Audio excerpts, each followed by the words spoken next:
আসসালামু আলাইকুম, আমি ডক্টর আদনান। ওয়ালাইকুম সালাম স্যার, আপনাকে কে না চিনে স্যার? আপনাকে দেখে তো বেশ সুস্থ মনে হচ্ছে। কি সমস্যা আপনার? আল্লাহর রহমতে আপনার চিকিৎসা আমি সম্পূর্ণ সুস্থ স্যার। আলহামদুলিল্লাহ। তো আপনি এখানে কি করছেন? আজকে একটু দেখা করতে আসি স্যার, আপনাকে ধন্যবাদ দিতে আসছি। আপনার জন্য খুব ভালো মিষ্টি নিয়ে আসছি sir. Thank you so much. আসলে মিষ্টি খাই না, তারপর আপনি এনেছেন, আমি খুব খুশি হয়েছি। কার কাছে লাইছো শেষ না কেন? একটু পরে বুঝবেন কার কাছে নিয়ে আইছে। স্যার আপনার জন্য আমি নতুন জীবন পাইছি। স্যার আপনি পা ধরে সালাম করতে চাই। না না প্লিজ, এগুলো করবেন না প্লিজ। দেখুন, আমি একজন ডক্টর, একজন সেবক। আপনাদের সেবা করা আমার কর্তব্য। ডাক্তার সাহেব, আমি এখন তাহলে কি ওষুধ খাবো? আপনাকে আপাতত কোনো ওষুধ খেতে হবে না। আপনার যেটা করতে হবে সেটা হচ্ছে মানে আপনার জীবনযাপন চেঞ্জ করতে হবে।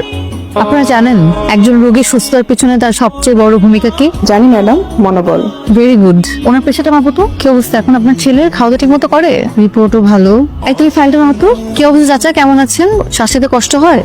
ঠিক আছে চাচা, আপনি ঘুমান তাহলে। শরীর ভালো আগের চেয়ে? ওনার যে সমস্যা ছিল, উনি যাই খেত ওনার বুক জ্বালা পোড়া করতো, অ্যাসিডিটি ফর্ম করতো আর বমি হয়ে বের হয়ে যেত। এটাকে মেডিকেল টার্মে কি বলে? Gastrointestinal disease. The clinical symptoms of this disease are abdominal pain, repeated diarrhea.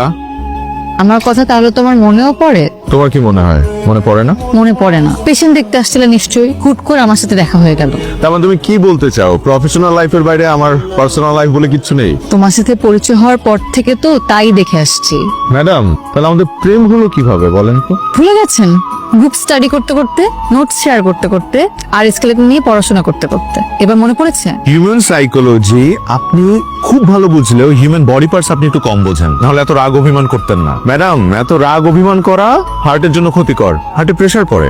আমার হার্ট নিয়ে আপনার এত ভাবতে হবে না, আপনি আপনার পেশেন্টের হার্ট নিয়ে ভাবে। সারা, আমাদের প্রফেশনটাই তো এরকম। আমরা বেঁচে থাকি অন্যকে বাঁচিয়ে রাখার জন্য। এই যে মানুষগুলো অসুস্থ হলে সবকিছু ছেড়ে ছুড়ে আমাদের কাছে চলে আসে আমাদের ভরসা করে, আর আমরা আমাদের সময়, জীবন, স্বপ্ন সবকিছু ত্যাগ করে তাদেরকে সুস্থ করে তুলি। এটা আমাদের দায়িত্ব না, কর্তব্য না? আন্দান, আমি জানি তুমি তোমার প্রফেশনে কতটা ডেডিকেটেড, এটা আমার চেয়ে ভালো আর কেউ জানে না। I always feel proud of you. আমার আর কিচ্ছু লাগবে না, আমাকে শুধু ভালোবাসলেই চলবে, বাকিটা আমি সামনে নিব। চলো। আদনান, এ সপ্তাহে কোথায় যাচ্ছ?